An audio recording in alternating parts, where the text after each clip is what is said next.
Para calon wakil presiden akan menghadapi debat Pilpres keempat besok malam. Bagi Muhaimin Iskandar, Gibran Rakabuming Raka, dan Mahfud MD, ini merupakan kedua kalinya pemirsa. Mereka saling berhadapan dan beradu visi misi. Siapa yang kira-kira dapat menguasai tema debat kali ini?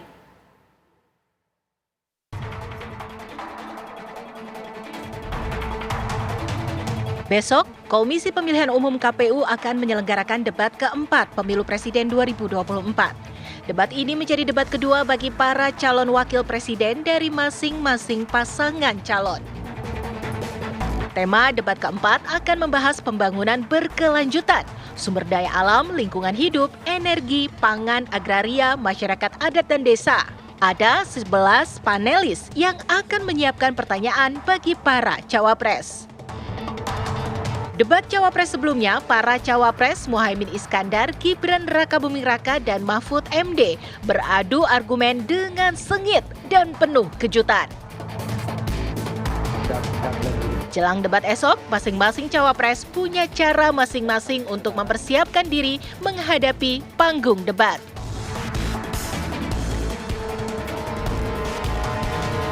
Yang viral di media sosial adalah calon wakil presiden nomor urut 1 Muhaimin Iskandar yang tertangkap warganet tengah berhadapan dengan laptopnya. Juru bicara Timnas Amin Daniel Johan kemudian menyatakan tema yang diusung besok merupakan hal-hal yang sangat dekat dengan Muhaimin dan bukan suatu hal yang baru. Segala visi dan program Amin dalam konteks tema yang akan berlangsung besok. Tetapi persoalan tema lingkungan, energi terbarukan, persoalan desa itu sebenarnya sudah hal yang membatin di dirinya Caimin, karena memang itu menjadi pergulatan selama ini yang menjadi kepedulian dari Caimin. Sementara Gibran Rakabuming Raka, cawapres nomor urut 2 yang juga wali kota Solo, memohon doa agar diberikan kelancaran dalam debat besok. Terima kasih masukan. Mas, persiapan debat gimana Mas? Debat besok? Ya, itu akan lancar ya. Persiapannya seperti apa, Mas? Menurut jubir TKN Prabowo Gibran, Puteri Komarudin, isu-isu lingkungan dan energi bukan suatu hal yang baru bagi Gibran Rakabuming Raka. Karena isu tersebut yang ia geluti saat menjadi wali kota Solo. Jadi memang isu terkait dengan energi baru terbarukan ini juga menjadi salah satu hal yang sangat beliau fokuskan. Dan kita sudah lihat sebelumnya di Solo beliau juga sudah mengembangkan yang namanya pembangkit listrik tenaga sampah dan itu sudah berhasil. Jadi hal-hal seperti ini yang sebelumnya sudah beliau lakukan di Solo tentu akan menjadi salah satu baseline ataupun pengalaman yang bisa beliau bawa nanti di tingkat nasional. Selain juga nanti melanjutkan apa yang sudah berhasil dikembangkan oleh pemerintahan yang sekarang, misalnya. Adapun cawapres nomor urut 3 Mahfud MD siap beradu argumen dengan 2 kandidat lainnya terkait tema yang diusung. Dewan Pakar TPN Ganjar Mahfud Sony Keraf menyatakan Ganjar Mahfud akan tekankan pada pembangunan SDM agar dapat terlibat dalam setiap pengelolaan sumber daya alam. Ini adalah pemerataan ekonomi yang kemudian diimbangkan dengan keberlanjutan lingkungan, keberlanjutan ekonomi, dan seterusnya. Karena itu selalu kami tekankan, Ganjar dan Mahfud selalu tekankan adalah bagaimana menyiapkan tenaga-tenaga produktif manusia Indonesia. Jadi penekanan pertama pada pembangunan manusianya. Kenapa itu penting? Supaya manusia yang disiapkan ini terlibat dalam keseluruhan peluang untuk pengelolaan sumber daya alam. Karena salah satu tema besok itu bukan hanya lingkungan hidup, tetapi juga sumber daya alam. Betul. Jadi jangan kemudian sumber daya alam kita justru memberi peluang kepada tenaga-tenaga asing. Sementara itu, pengamat politik Ujang Komarudin menyatakan isu yang juga patut menjadi perhatian para kandidat cawapres adalah mengenai isu agraria.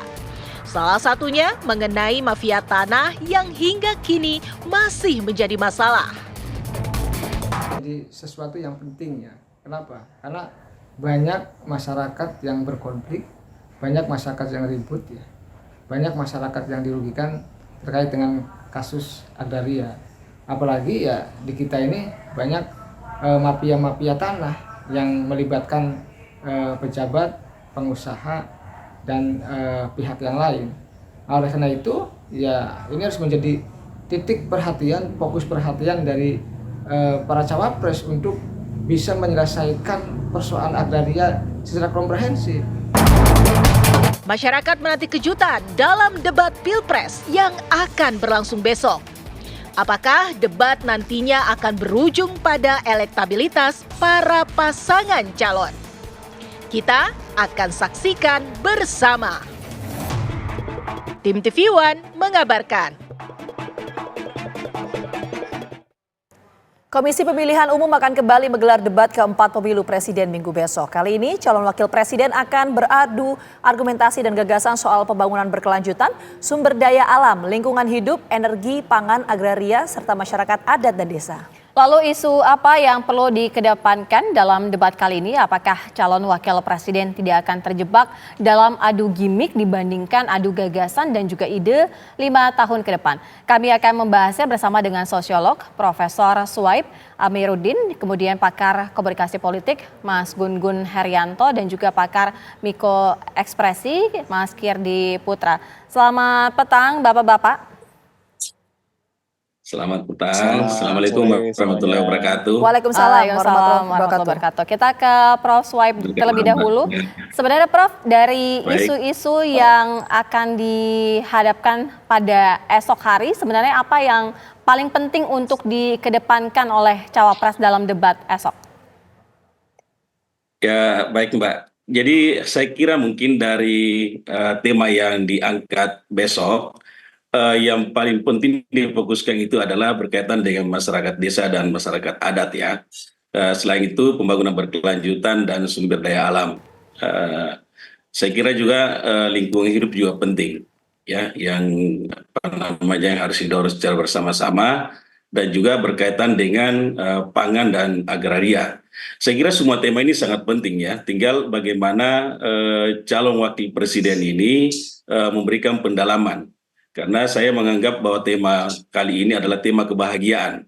Ya, saya sebutnya begitu karena ini menyangkut hidup secara individu, secara kelompok maupun secara kemasyarakatan. Jadi yang perlu difokuskan lagi di sini adalah bagaimana kalau kita bicara di sektor desa ya. Desa itu di agraris, ya, kemudian di sana ada agraria, kemudian berkaitan dengan pembangunan berkelanjutan.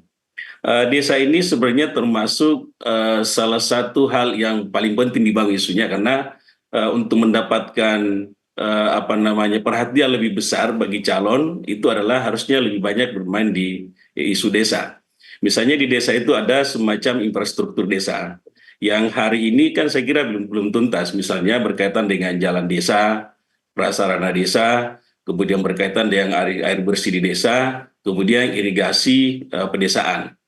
Nah, memang selama ini juga yang harus diklarifikasi di sini adalah berkaitan dengan besarnya dana anggaran desa yang sudah turun di desa selama ini, perlu juga dilakukan semacam evaluasi dan penguatan apa yang harus dilakukan oleh calon wakil presiden kalau terpilih nanti.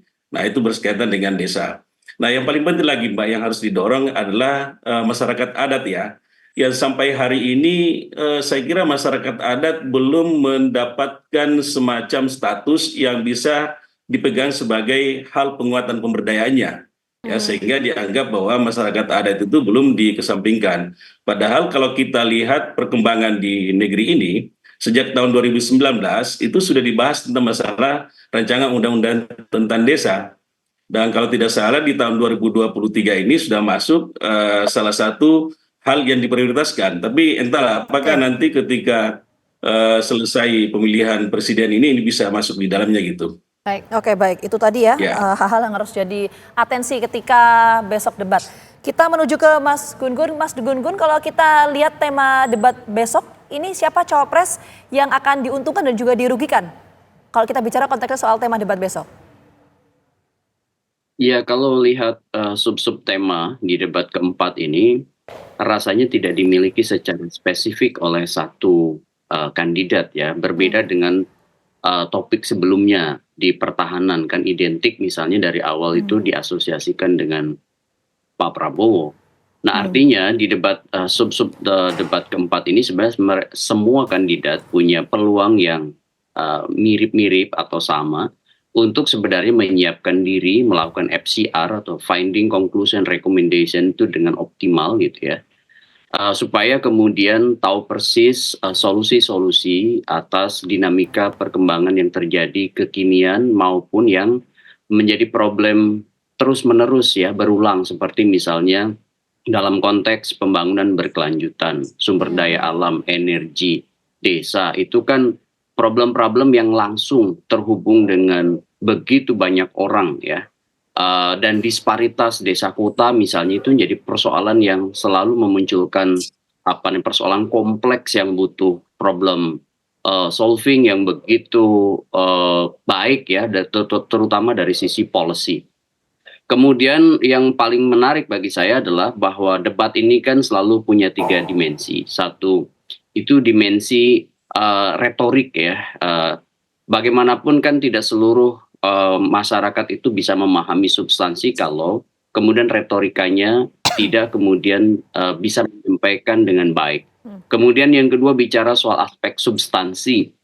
Bicara substansi itu tentu bicara bagaimana misalnya sub-sub tema itu betul-betul menyentuh persoalan bukan hanya terjebak pada sesuatu yang sifatnya itu instrumentalistik seperti misalnya pertanyaan gimmick atau misalnya pertanyaan jebakan ya yang kemudian kecenderungan nanti terjadinya pendangkalan dari sisi substansi. Misalnya pertanyaan-pertanyaan yang sifatnya akronim begitu ya. Ini harus dihindari betul. Kenapa? Karena bagaimanapun kita mengharapkan yang disebut panggung presidensial debate termasuk cawapres ya. Itu bisa menghantarkan bagaimana misalnya calon pemimpin bangsa itu menyentuh aspek substansinya. Kemudian yang ketiga tentu efektivitas dalam konteks manajemen forum dinamika di saat debat itu berlangsung. Misalnya aspek bagaimana mengelola waktu dan bagaimana mengelola emosi. Nah, ini menurut saya akan berkelindan dengan substansi-substansi persoalan yang tadi saya sampaikan. Begitu, Mbak. Baik, kita dengarkan dari Mas Kirdi. Mas Kirdi, kalau misalnya dari apa yang akan dibahas dalam debat esok, kira-kira ini akan adu gagasan atau akan lebih banyak gimmick-gimmick tertentu begitu? Saya melihat bahwa kalau kita misalnya menggunakan patokan yang sebelum-sebelumnya, ini lebih cenderung sebetulnya mereka akan menggunakan berbagai macam istilah yang lebih mudah untuk diulang di masyarakat. Bukan lagi gimmick-gimmick yang sifatnya selepet, misalnya contohnya ya, seperti itu. Karena ternyata tidak bisa juga membuat selepet itu menjadi membumi dan booming itu juga nggak sebesar itu. Jadi buat saya mereka akan cenderung lebih fokus pada kalau 01 misalnya kemampuan di dalam katakanlah data yang digunakan oleh Pak Anies Baswedan misalnya itu lebih spesifik bisa jadi karena kan kemarin sempat diserang juga setelah berakhirnya debat itu banyak juga yang dibilang datanya salah dan sebagainya. Jadi itu menjadi buat saya akan jadi fokus mereka. 02 akan lebih fokus kepada pengelolaan emosi karena ketika debat ketiga itu kecolongan sekali buat saya bahwa pengelolaan emosinya sama sekali lepas itu Pak Prabowo. Sehingga akan harusnya dibalas oleh Mas Gibran. Sementara 03 akan berusaha mempertahankan bagaimana caranya mendeliver data, mendeliver katakanlah berbagai macam informasi yang disampaikan seperti di debat ketiga dan dipertahankan seperti itu. Karena itu membuat sentimen positifnya cukup besar waktu itu untuk Pak Ganjar. Jadi cara mereka menyampaikan itu buat saya akan lebih berhati-hati dan lebih kemudian dimaksimalkan lagi berdasarkan debat yang ketiga untuk 1 dan 3 dan diperbaiki untuk yang 02. Itu yang benar-benar istilahnya buat saya akan ditampilkan oleh mereka nantinya. Oke, menarik. Nanti kita akan coba bahas lebih lanjut Bapak-Bapak, tapi kita jeda dulu. Kabar Petang akan kembali hadir saat lagi untuk Anda. Terima kasih Anda masih bersama Kabar Petang. Kita lanjutkan dialog, saya ingin ke Prof. Swipe. Prof, besok kira-kira akan menyangkut tidak ke substansi yang akan dibahas? Ya harusnya ya, karena buat apa ada debat kalau nggak ke substansi Mbak ya. Jadi kita sih harusnya para tim ini mendorong supaya semua calon itu harus fokus kepada tema-tema yang sudah disiapkan oleh KPU atau panitia dalam hal ini. Jadi supaya apa yang disampaikan oleh calon wakil presiden ini sesuai dengan harapan masyarakat. Ya, kalau misalnya tidak ke substansi, misalnya bicara berkaitan paling penting sekali besok itu adalah hal yang seperti tadi desa dan masyarakat adat, yang paling sering juga didiskusikan di masyarakat itu adalah berkaitan dengan energi dan pangan. Contoh kecil misalnya gini, berkaitan dengan harga BBM misalnya ya. Ini kan fluktuasi, harganya tidak stabil misalnya. Ini harusnya bisa dijelaskan. Hal yang kecil ini tetapi sangat berimbas karena berkaitan dengan hajat mobilitas masyarakat setiap hari gitu. Nah, yang berkaitan dengan pangan misalnya. Kalau kita lihat pangan harusnya besok masuk ke tema-tema berkaitan misalnya bagaimana ketersediaan beras ya, karena bagaimanapun ini menyangkut tentang kehidupan keseharian. Yang kedua misalnya bicara produksi jagung ya, kemudian ada lagi misalnya produksi bawang. Ini kan hal-hal yang sifatnya sederhana tetapi menjadi kebutuhan pokok. Nah, harusnya ini yang didorong oleh tim-tim kepada calon wakil presiden yang akan berdebat besok. Nah, hal lain lagi misalnya berkaitan dengan pangan. Selama ini kita selalu diisukan misalnya terjadi impor pangan, ya impor beras misalnya, ya. Nah, ini harusnya memang didorong supaya menjadi tema-tema yang penting, ya bagi bagi para penonton maupun pendengar di masyarakat. Karena kalau misalnya lebih banyak perdebatan yang dilakukan itu menghabiskan waktu dengan hal-hal yang tidak substansi, tidak tematik, maka itu lebih cenderung kita lihat bahwa makna apa yang harus kita dapat dari sana gitu. Nah, hal yang paling penting lagi yang saya catat di sini adalah mengenai masalah bahan makanan dan stunting. Ini mungkin pasti besok juga muncul karena bagaimanapun kalau kita bicara stunting itu bukan bicara kesehatan, tapi bicara ketersediaan pangan masyarakat di setiap rumah tangga. Ini juga saya kira lebih bagus besok ini para tim sudah mulai merapatkan dengan calonnya supaya tema-tema yang betul-betul menyentuh kehidupan dasar, substansi kehidupan masyarakat kita secara individu itu harus kita dorong, Mbak, gitu. Oke, baik Prof. Swaib, Ya, itu Mbak. menarik. Saya mau bergeser ke Mas Gun-Gun. Mas Gun-Gun tadi menekankan atau meng-highlight bahwa untuk penguasaan tema ini tidak dimiliki secara spesifik oleh masing-masing pasangan cawapres. Jadi kalau kita lihat debat besok, akankah debat besok ini 01 dan juga 03 ini menggunakan strategi yang sama ketika debat capres sebelumnya, yaitu menyerang 02? Akankah kita melihat gambaran itu besok, Mas Gun-Gun? Saya melihat potensi untuk kemudian dialektika di debat cawapres itu menguat begitu ya. Seperti halnya debat capres yang terakhir kemarin, itu jelas bagaimana kita disuguhkan satu pola attacking statement atau pernyataan yang menyerang begitu ya, dan itu menurut saya sih masih kontekstual ya. Kenapa? Karena kan memang posisi waktu debat capres itu Pak Prabowo tentu sebagai selain sebagai kandidat capres itu sebagai Menhan. Nah, posisi sekarang itu menurut saya di debat cawapres potensi untuk ada serangan yang terjadi ya terutama di segmen 2, 3 sampai 5 ya. Maksud saya segmen 3 sampai 5 itu akan semakin menguat. Kenapa? Karena ini adalah kesempatan yang semakin mendekati fase akhir masa kampanye, sehingga kemudian proses untuk menguatkan positioning mereka masing-masing itu menurut saya dibutuhkan oleh terutama misalnya 01 sebagai pembawa narasi perubahan dan 03 yang tentu juga harus mengejar ketertinggalan terutama dari 02 dan tentu juga 01 belakangan kan. Nah, jadi proses ini merupakan proses yang menurut saya penting ya, terutama untuk meningkatkan keyakinan pemilih, terutama dari kelompok undecided voters gitu ya dan swing voters untuk kemudian mempertimbangkan siapa di antara cawapres yang lebih kredibel, yang lebih visioner, yang lebih punya kualifikasi memadai dari sisi sub-sub tema Gun-Gun, yang Mas Gun-Gun. diperdebatkan. Maaf, saya potong sedikit. Kok tadi Mas Gun-Gun menyampaikan ada potensi untuk serangan? Potensi serangan ini sifatnya serangan personal atau menyasar ke substansi tema?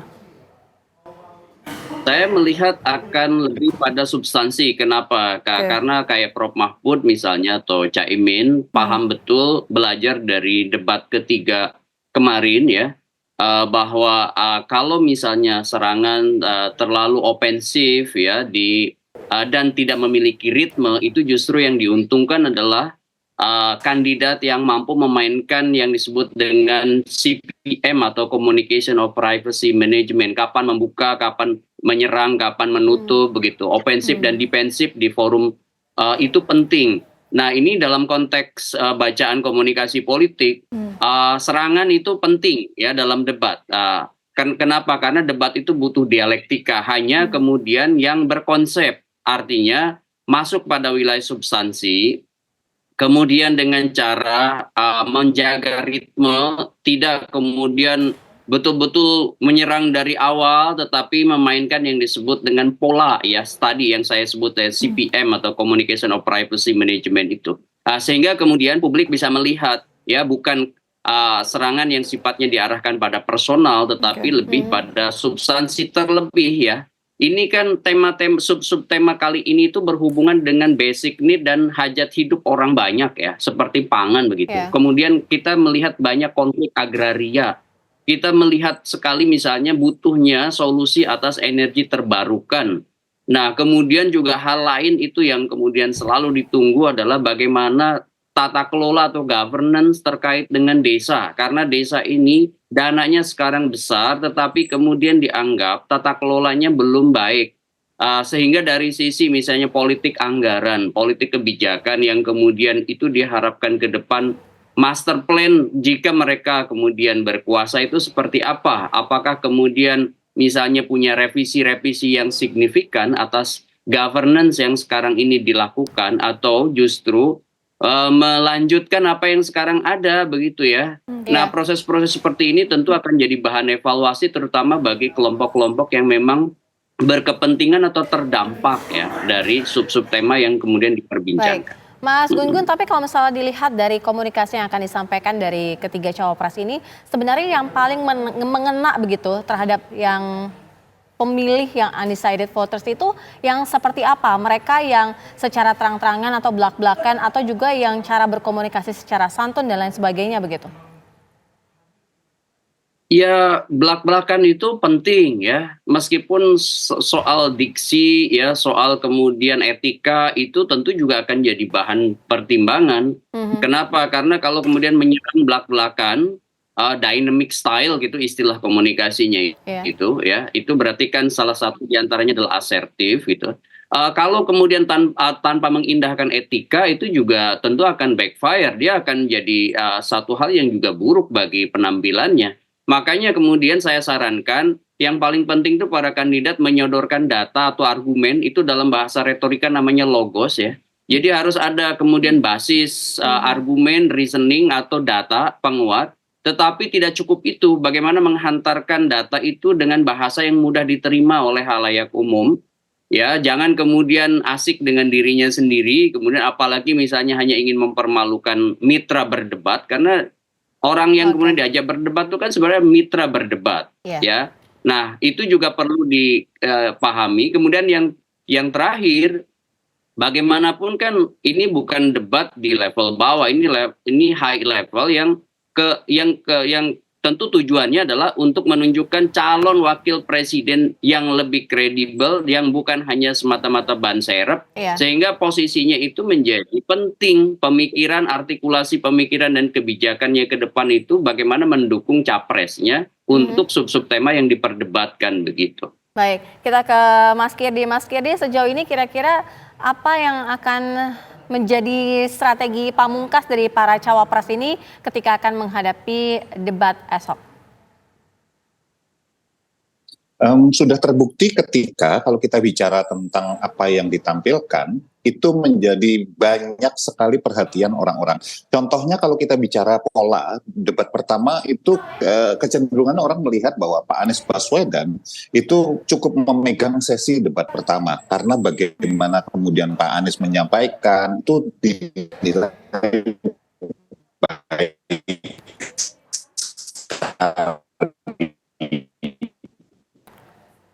Oke, Mas Kirdi, mohon maaf sekali kita harus potong Mas Kirdi karena kita nampaknya terkendala sambungan komunikasi ya, kurang terdengar jelas suara Mas Kirdi. Tapi kita jeda dulu, nanti kita kembali saat lagi untuk Anda. Oke, kita langsung lanjut ke Mas Kirdi. Mas Kirdi, kok tadi Mas Gun-Gun kan menyampaikan ya bahwa dalam debat besok itu potensi terjadi serangan sangat menguat sekali. Nah, ini kalau ada potensi seperti itu, siapa yang akan tampil menyerang dan bertahan? Jadi kalau berdasarkan dari hasil debat sebelumnya, yaitu ketiga, itu 1 dan 3, 01 dan 03, itu sebetulnya menyadari bahwa ternyata ketika mereka kemudian melakukan serangan yang cukup bertubi-tubi, sekali lagi tapi saya setuju sekali dengan Prof. Gun-Gun tadi, tetap dengan cara yang santun dan elegan, maka sebetulnya bisa juga memberikan sebuah beban ya pada 02, untuk bisa menghambat lajunya 02 yang saat ini sepertinya luar biasa gitu kemajuannya. Dan itu buat saya kemungkinan besar akan diulangi kembali oleh 01 dan 03 di debat berikutnya nanti. Tapi kita bicara cawapres sekarang, sebelumnya capres. Nah, beban tentu saja beban untuk menyampaikan dengan cara yang baik, cara public speaking yang baik itu menjadi beban tersendiri buat Caimin. Dan juga buat Prof. Mahfud yang sama-sama kita tahu bahwa Prof. Mahfud bukan tipe orang yang bisa berretorika dengan katakanlah ya yang mengalun gitu dengan baik, tetapi lebih cenderung lugas seperti disebutkan Prof. Gun-Gun tadi. Dengan cara asertif tapi tetap sopan, tentu saja ini akan bisa mendukung Pak Ganjar yang sudah dilakukan di debat ketiga oleh Prof. Mahfud. Nah, sementara beban dari 02, gestur yang disampaikan, pola komunikasi yang disampaikan adalah yang cenderung bisa lebih sabar tanda petik, tidak emosional. Karena kalau kita perhatikan, sebetulnya Mas Gibran sendiri di debat cawapres kedua itu sebetulnya kebocoran emosi itu juga cukup terlihat. Ketika kemudian menghantam beberapa kali ke Caimin dengan SGIE-nya waktu itu dan kemudian ke Prof. Mahfud, itu juga kelihatan. Kemudian ada gerakan-gerakan yang misalnya tangannya seperti ini. Buat saya itu membuat banyak orang akan melihat bahwa loh kok dia boleh sih melakukan itu, tidak ada teguran sama sekali dari KPU dan segala macam istilahnya tanda petik sanksi atau apapun. Dan itu bisa menjadi hal yang secara publik itu nggak bagus kelihatannya. Karena melihat kok ada kecenderungan dari KPU ini ya memberikan katakanlah sedikit ada favoritism istilahnya seperti itu. Itu yang coba dihindari. Itu yang perlu untuk saya yakin 02 sudah akan mempersiapkan supaya tidak jadi lagi kebocoran-kebocoran emosi seperti itu. Tapi strategi yang sama, model serangan yang sama bisa jadi akan dilakukan oleh 1 dan 3 dengan cara yang lebih lebih anggun, lebih elegan dan lebih halus. Baik, kita ke Prof. Suhaib sendiri. Kalau Prof melihatnya bagaimana nih? Ini akan ditunggu-tunggu para pemilih itu seperti apa? Apakah memang substansinya, isinya, atau memang dari cara mereka, gayanya, atau seperti apa? Ya, saya kira tadi Mas Gun-Gun dan Mas Kirdi sudah menjelaskan itu berkaitan dengan bahwa retorika, kemudian gaya bicara, kemudian gaya penyampaian, itu juga sangat berpengaruh dalam hal menyampaikan kepada masyarakat. Dan perlu kita ketahui bahwa masyarakat kita di Indonesia kan tidak semuanya masyarakat yang mampu memahami bahasa yang tinggi, ya seperti disampaikan tadi Mas Gun-Gun ya. Jadi kalau menurut saya memang harusnya besok tema-tema yang sudah disiapkan oleh KPU ini dibuat sesederhana mungkin. Misalnya gini, ketika kita bicara pembangunan berkelanjutan, itu kan bagi masyarakat awam kan nggak begitu memahami yang disebut pembangunan berkelanjutan itu seperti apa. Tapi mungkin begini, bicara misalnya pembangunan yang orientasi ringan dengan polusi misalnya ya. Ya, sekarang ini kan isu polusi udara dan pencemaran air kan luar biasa Mbak di kawasan lingkungan industri dan mungkin terjadi di seluruh Indonesia. Jadi mungkin juga bisa dijadikan satu pembahasan yang agak sederhana yang bisa dibahasakan, termasuk pengolahan limbah, ya kan gitu ya. Tapi yang paling penting lagi bagi masyarakat desa hari ini dan masyarakat adat adalah adanya penebangan hutan secara liar. Nah, ini juga mungkin bisa dibahasakan oleh calon wakil presiden pada debat besok bahwa hutan itu harus dilindungi. Yang disebut melindungi hutan itu seperti apa? Ya itu juga bisa sehingga semua masyarakat ini mengkonsumsi dengan baik debat ini dengan substansi yang ada.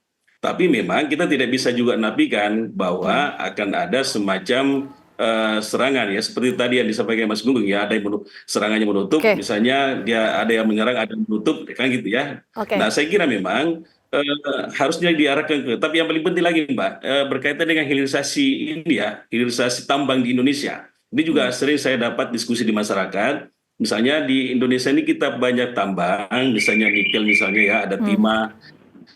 Tapi kita lebih banyak mengirim keluar ketimbang kita memproduksi di dalam negeri kita menjadi barang yang bisa dikonsumsi oleh masyarakat. Hal-hal atau isu-isu yang harus menjadi concern untuk debat cawapres besok ya, Prof. Swaib ya.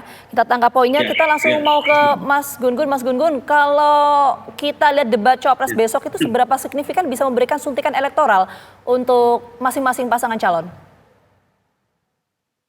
Iya, insentif elektoral dari debat itu kalau lihat dari pemilu ke pemilu itu kan memang tidak terlalu signifikan ya.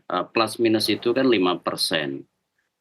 Sebenarnya ya kalau kita mau jujur, tetapi menurut saya ini agak berbeda konteksnya pemilu 2024 ini dengan pemilu-pemilu sebelumnya. Kenapa? 56% dari 204 juta pemilih kita ini kan gen milenial dan gen Z.